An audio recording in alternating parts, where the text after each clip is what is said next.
Welcome to the Slop Temple. We pray this video helps.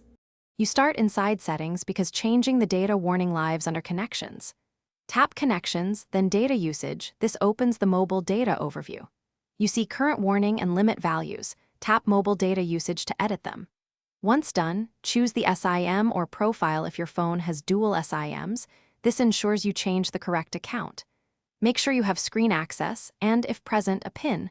Otherwise, you can't save changes and will waste time. You now change numbers.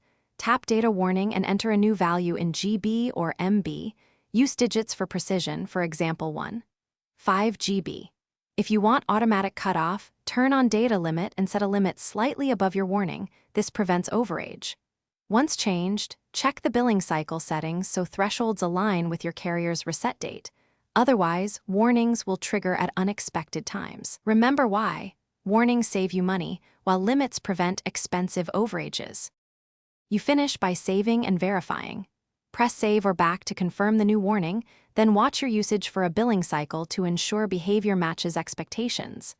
If the warning won't save, reboot the phone and try again. Glitches often clear with a restart. If device usage and carrier reports differ substantially, contact your carrier.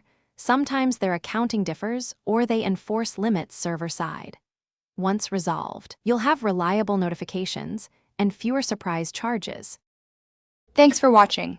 Consider subscribing if we helped you.